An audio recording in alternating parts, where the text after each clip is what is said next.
The Boy Who Ate Himself, an unlikely story. Written by Colin Cardwell and illustrated by Tony Lowe. The Boy Who Ate Himself.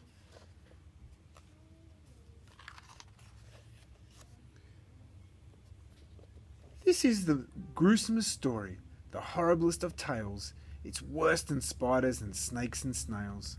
It's the scariest story upon the bookshelf. It's about the boy who ate himself.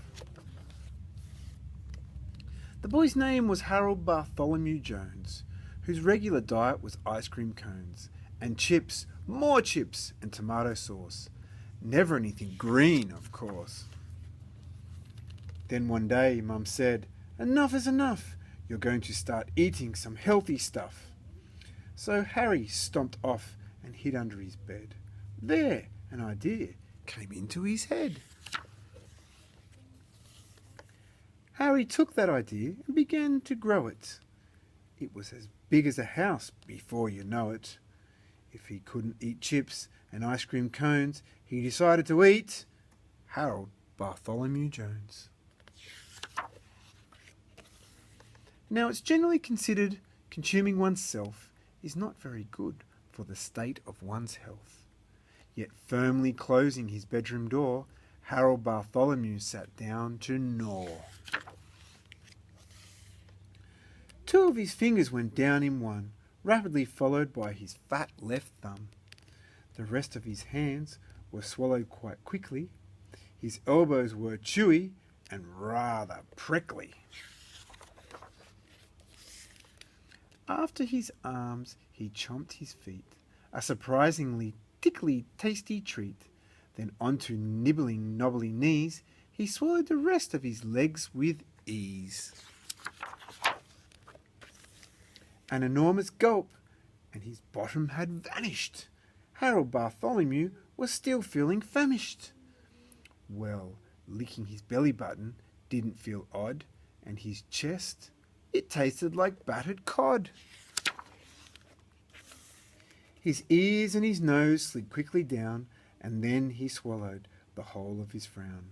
He ate his brain from the inside out, and couldn't remember what this was about. His mouth was all that was left behind on his bedroom floor for his mum to find. That mouth would never have to eat greens or carrots, tomatoes or borlotti beans. Then Harry woke up with a bit of a start. He had sweaty hands and a thumping heart. He counted his fingers, he counted his toes, and made sure he had 2 ears and a nose. The thought of his dream made Harry feel queasy. Compared to his knees, eating cabbage was easy. Perhaps it's time for a healthy diet. I mean, you never know unless you try it. Now Harry eats broccoli, carrots and beans, cabbage and lettuce and aubergines. He loves celery sticks and asparagus. He devours zucchinis without a fuss. Harry grows fitter and stronger too, without any ice cream and chips to chew. And so very happy is Harry's mum when he refuses to eat even a biscuit crumb. Although sometimes, for a special treat, he'll bend over and nibble his feet.